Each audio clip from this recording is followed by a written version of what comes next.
Good morning, everybody, and welcome to this 30 minutes team session on the topic of COVID-19 and the impact on consumer behavior in the Nordics.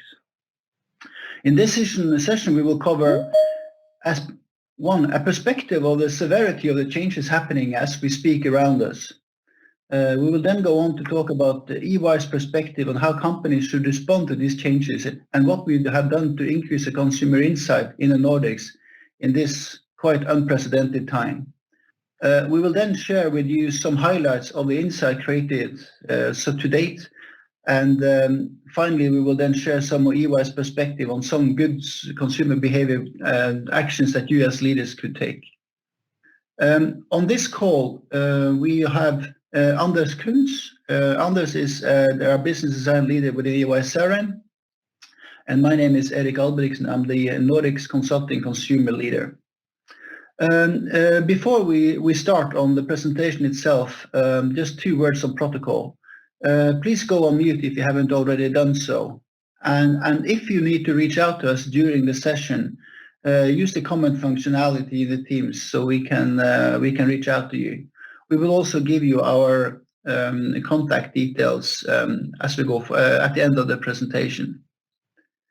So, needless to say, the COVID-19 virus has impacted Nordic businesses in a significant way, and most, but not all of you, are now in the middle of managing a crisis that few of you have anticipated up until a few weeks ago.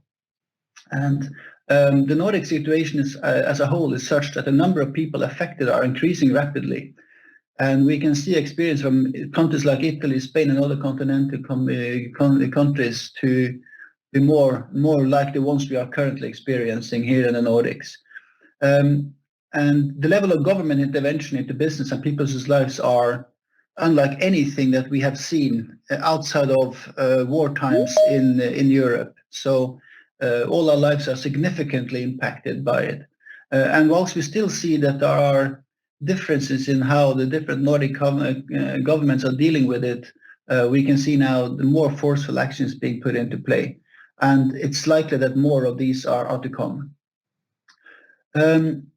Now, to put this a bit into perspective, through history, big plagues of global proportions like the ones that COVID-19 is currently assessed has participated in changing things forever. And I just want to share a little bit of reflection on that. So looking at things like the Roman Empire's fall, it's of course a result of a combination of factors, but it's recognized by historians that the plague amongst Roman soldiers weakened the government to such a degree that the overturn of the European tribes was unavoidable. Not sure how relevant that is for us in this situation, but it's just worth to make a note out of. The plague peaked in Europe around 1350, and as I'm sure we are all aware, created a number of religious and social and also economic upheavals. And ultimately, the effect of that was that the European-wide feudalist system was slowly replaced by something that looks a bit more like the democracy we can see today. So the big question today is, of course, how the current COVID-19 pandemic is going to change us and what drives it going to drive over time. So obviously, like we're saying, most of you are already involved in short-term actions, but looking just a few reflections of what is likely to be behind and the immediate short-term actions. I think from a consumer perspective, we can be quite sure that many closed stores will maybe not reopen. I think that the financial pressure on the sector was already immense before this happened. And we can see, particularly in the retail space, we can see that the number of people being laid off is unfortunately very high. We can also see that some of the supply chains, or some of the global supply chains, may not resume as supply chains become shorter. We are sourcing goods closer to us. And we can also see that the border closure and the border restrictions that we can see now will restrict the movement of goods and people for some time. That will, of course, have a big impact on the way we source our products. I also think there's recognition that government intervention is going to is on the increase. In the Nordic countries, most up to 38 to 40% of all value creation in society now is public sector, and it's increasing with the implementation of these measurements that's undertaken. So I think that we can expect more surveillance and restriction in our everyday life, and we can see that there's already the impact of the loss of trust in food safety. And I think that ultimately the big thing for us is that working remotely and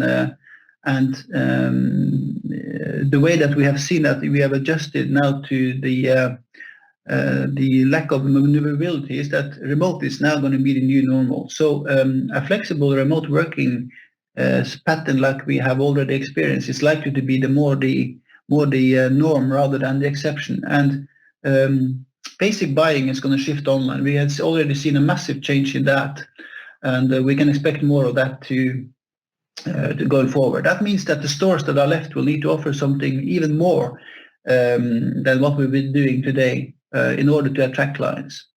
So as we move forward, companies need to adapt to these long-term changes by the introduction of new products and services. We need to be able to drive innovation based on permanent shift in the use of technology among consumers. And most, if not all, businesses need to continue the transformation of the business to stay relevant to the consumers. So that is why we at EY believe that the actual consumer insight in as close to real time as possible is an absolute need for all companies in the sector, particularly now. We have that's why we launched these consumer insight initiatives. So by the rest of the presentation today, we'll focus on what we've done to date and what we've seen so far. So Anders, will you be so kind to take over? Yes, thank you, Eirik, for that introduction. As you said, we are living in extraordinary times, but going back to the Romans, it's kind of hard to know what's actually happening when you're in the middle of it. It seems easier to look back to the 3rd century and to look at the dynamics that made everything happen then.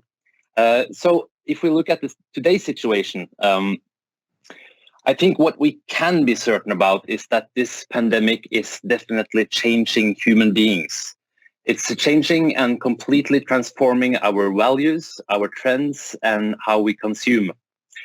And it is a truly dramatic change. More than half of employees now work from home.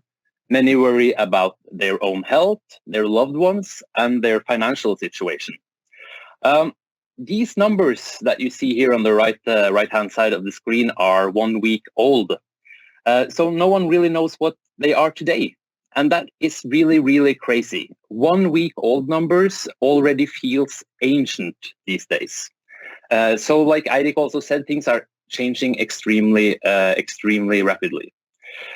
So what we have been doing is that we have been talking to people. We've opened our ears, our eyes, and we are trying to understand from day to day, from hour to hour, what's going on out there. And this is a very bold statement, but I truly believe that the consumer you thought you knew is gone. We are now facing a traumatized and scared consumer with a completely new set of challenges and needs that we don't know enough about yet. And it's harder to get that information now because our customer dialogue has been broken since our customers no longer come to our stores. And not knowing our customers make it extremely hard to do business in a good way, and especially with all the challenges in terms of safety, logistics, and communications that you all have to deal with in this very demanding situation. And doing nothing is clearly not an option. Every day you have to make decisions, and it's kind of tough to know what is the right decision. So some examples. You have probably all seen Audi, Volkswagen, Coca-Cola, and others using their logo to communicate how important it is now that we keep our distance to each other. And here, like you see the McDonald's logo, the golden arch, it has been separated into 2 parts. Well, every action has a reaction. And sometimes those reactions are surprising. McDonald's, they have already done a lot of good. They have donated a lot of stuff due to the crisis, but people are still offended by them doing this to their logo. A typical answer for certain people is stop playing around and do something. Others are creating new concepts, and these concepts, they might not really work as well as they promised, and that is an extremely damaging move right now that will make your customers turn their back on you. And even when companies are doing good, they can actually experience bad feedback and reactions that are really surprising. We were scanning the Facebook page of French Carrefour the other day, and they're doing a campaign about them supporting local French producers. And the consumer reaction on Facebook was, why did you have to wait for a pandemic to do that? You should have done it ages ago. So at EY, we recognize that the situation is very, very demanding. It is creating the need for action, of course, but that we can see some really surprising reactions because of completely new customer behavior. And that's what we're sharing with you guys today. We know a lot of you are facing enormous challenges, and the downturn is only beneficial to a very few. I do think, however, that maybe some of the biggest companies of the future are actually being shaped right now due to the crisis. We have gotten the first shock. Now we are acting and handling the situation as well as we can. And somewhere down the road, we will all be transformed in one way or another. And of course, obviously, the faster your business can transform, the less you will suffer. And like Eirik said, we believe that this is will partially be achieved by really understanding your consumer. So we are talking to people, scanning social and classical media, and we are doing it every day to understand the changes as they happen. We identify challenges and opportunities, and today we are sharing our first findings. So the result of all this work is expressed through 5 personas. Some of you might already be familiar with personas and how to use them, others not. So a quick introduction. Basically, a persona is a way of summarizing and expressing the insights we are getting from our research. A persona represents different customer types with different behaviors and also then different needs. So this can be a very great tool when you are adapting your innovation efforts, trying out new concepts, or even looking at your business model, and of course also for communication purposes. So today we will not have time to go through all of them, but just send me an email, and my email address was in the beginning of the presentation. It will also be in the end, and I'll send you all the material with all the details on all 5 of the personas. But to quickly summarize, we see 5 distinct directions of behavior that your customer might be adapting now. People will usually be a mix of personas, but they will usually have one predominant driver shaping their choices. And normally, during normal times, we don't really see people changing between different personas, but that I think is more likely to happen now, since we're in a situation where we are even more guided by our emotions. So we see a lot of people getting quite upset, like Alan here up in the left corner. He's annoyed, and he can even sometimes be quite aggressive because of the situation. And there are 2 main reasons why he has ended up in having this mood or this behavior, and it's the loss of control and secondly, fear. So that means that you are dealing with a customer that demands control and effectiveness. But it also means that Alan is searching what he used to perceive as normal. He is actually kind of searching a normal that is more normal than normal. So it's quite a big paradox, but Alan is, for instance, getting less digital. And that's strange, but to him, I think that gives a certain reassurance of normality, of something safe, and something he can really hang on to. Then you have personas that are a lot less stressed out than Alan. For instance, Penny. She's the kind of person that would say something like, okay, we're all going to die from something. Let's not be too dramatic about it.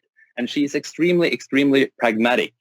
But she does, however, realize that this situation demands change. So Alan doesn't want too much change. Penny realizes that we do need change. And she's also ready to change herself. So, for instance, she has done her groceries online for the very first time only some days ago. But Penny is saying that she will go back to her local physical store when the crisis is over. So why is that? It's mainly due to the digital solution being too hard for her to use. It's demanding too much from her. So this is an extremely interesting dynamic now. It's actually a battle between digital businesses and more analog businesses. And they are battling for a whole consumer group. So if the digital ones are able to make the digital experience a lot simpler, if they are able to show a human side of technology, they might be able to keep Penny also after the crisis. Now, the physical ones, of course, have to ask themselves, how do we get her back as fast as possible? Cynthia, up in the right-hand corner, Cynthia the Cynic, is another extremely interesting persona representing a lot of people out there. So in contrast to Penny, she does not really accept all the changes due to the crisis. She follows the rules, and even if we have given her the title cynic, she's not mean or anything, but she just thinks that we are not, as a society, handling the crisis in the right way. She thinks that the cost of basically shutting down society, it's too high compared to the gains we are getting. So she's really questioning the way we are doing things. And however, as a customer, she is very, very pro-business, and she is very open to new solutions. So I know a lot of people are asking themselves now, how can we do marketing? How can we do ads? Should we even do it? And I would say that if you are trying to reach Cynthia, I wouldn't worry at all about doing it. She's missing this feeling of being wanted as a customer. Hannah, I will go a little bit more into detail on Hannah because she's quite interesting, and that will give me the possibility also to show you a little bit more about the format that you will see for all 5 personas when you get it in your mailbox. But just quickly on Neil first.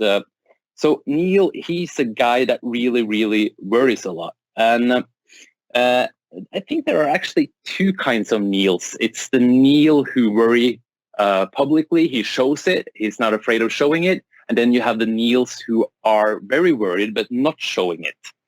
So that's typically some grown-up man, not that used to showing emotion, but actually being very, very worried this time around. So I think Neil is interesting for all retailers, for everyone having offers to consumers. First of all, I think there's a big chance that Neil will start to buy 10-kilo packs of detergent also after the crisis. So if you're in that kind of business, you need to re-evaluate if you are addressing those kind of basic needs in the right way. But Neil is also realizing how fragile everything is.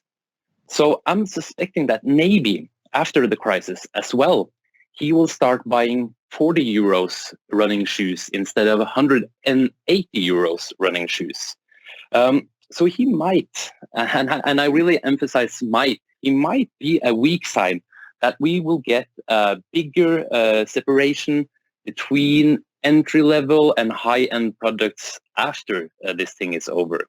It's at least something I would consider to really monitor very, very closely when you are evaluating your business model in the time to come. So a little bit more on Hannah. When you get the personas, you will, as I said, get these kind of detailed information on each persona. So Hannah is quite interesting. All the personas, they express some kind of challenges for companies, but they also express opportunities. And the opportunities that are in Hannah are very, very interesting because she is actually living through this thing as some kind of a bonus vacation or something. So her parents are quite healthy.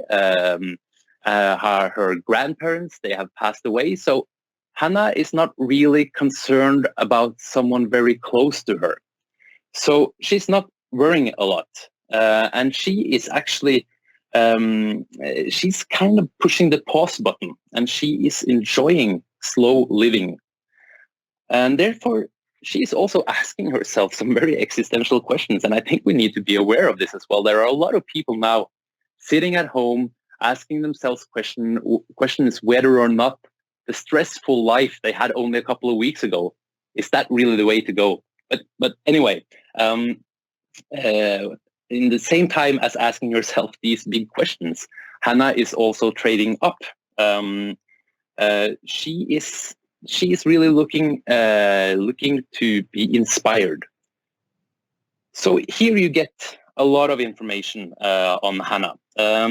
Some of this information is relevant if you want to try out new concepts. Some of it is relevant if you want to communicate, and so on. And up in the left hand corner here, you see a little bit about her personality.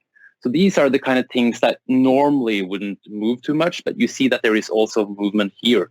For instance, Hannah, she really needs to occupy her mind all the time.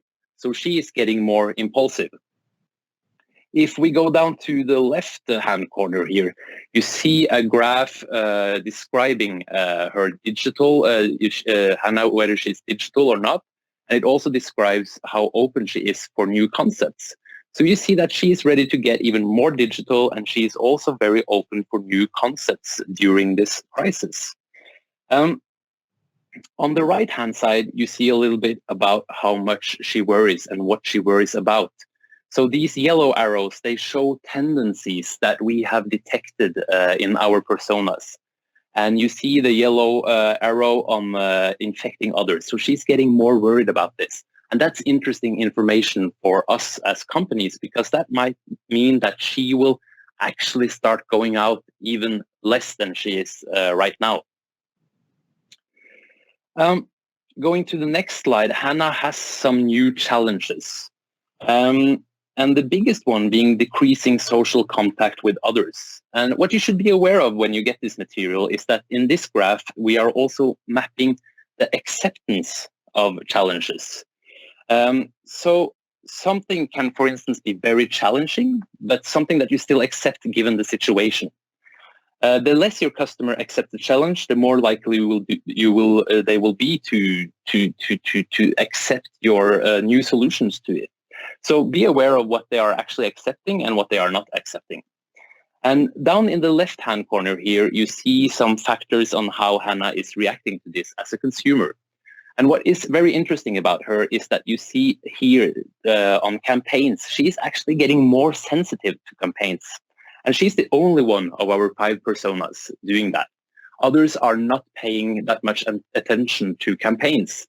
And I think we need to have a broader understanding of campaigns here. So she might also pick up cheaper detergent, but she is definitely wanting something that can inspire her, that can broaden her horizons. So she is really out there searching something, but she's not really finding a lot of concepts right now. So on the right-hand side on this slide, you see maybe the most important thing for the different personas. You see what they want and what they really, really need now. So here there are really opportunities for new business and new concepts. And I think I'm just going to talk about this last one because it's a little bit funny and it might seem a little bit strange, but we are actually hearing this a lot from people. So Hannah has been a vegetarian, but she's kind of dropping some of her healthy habits and going back to this state where she just wants to live. So she has had meat for the first time in years. And we see this. People are buying that little decoration thing that is a little bit too expensive. They are getting their glass of red wine and they are eating meat again. So to start to wrap up these 30 minutes, what should you act on now? I think we still don't really see enough care from companies, or at least companies are not good enough at expressing it and communicating it. There's a great example from Gamme Vert, which is a French gardening center. So due to the national curfew in France, they are closing down. And then, of course, the question was, what do we do with all the flowers? Well, they decided then, instead of throwing it, they are putting it on the unattended graves around the country due to the curfew. I think that's really, really creative and innovative way of doing good. So I will let you read through these when you get it, but there are some that I would just touch on now, and it's about being personal down in the left corner. So there are still ways to make business, but you need to propose what is relevant for consumers. If you propose something that I need, I will not perceive it as if you are doing sales for the sake of sales, but I will be happy that you are proposing it to me. And a really good way of using this is with your loyalty products and also creative bundling online. And I think the most important thing here is in the lower right corner. So we say this a lot, and I know that a lot of you guys are also very good at it, but we can never, ever get good enough at it. And that's all about getting agile. I mean, we are talking to people now in the morning, and then we call them back in the afternoon, and their perceptions have completely changed. That is really, really, really fast change. So we have to be extremely agile.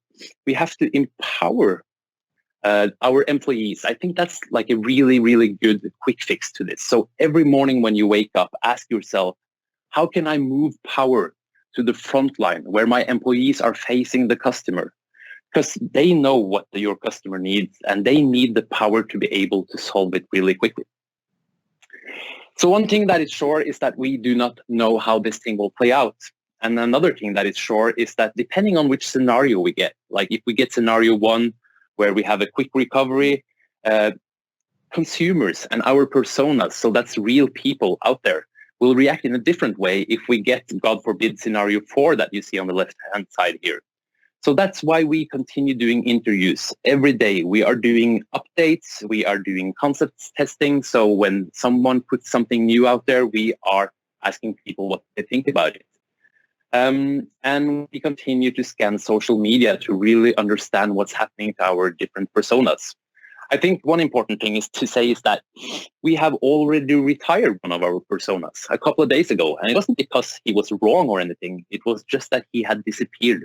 This is how fast things are moving now. So just scan the code down here. You will get my contact information, and I hope you will tune into our next Insights update on the 16th of April. I also hope you will find a lot of useful content in the file that I will send to you. Eirik. Yeah, thank you, Anders. So obviously there's a lot of insight in the material that I hope you will reach out to get from Anders now. So like we said, we will have this. We will have another session on the 16th of April to update you on where this is going. Also, if you, after read the material, you think that we need to expand it or change it in any way, then please reach out to us. But we want this to be relevant to you. We want this to be a little bit of an oasis where you can nip out of the daily misery of struggling, fighting fires, and coming back to talking about something that is a little bit more conceptual, but still very important. So with those words, thank you very much for attending. It's coming up to 8:30 in the morning. You have a lovely day, and thank you. Bye-bye.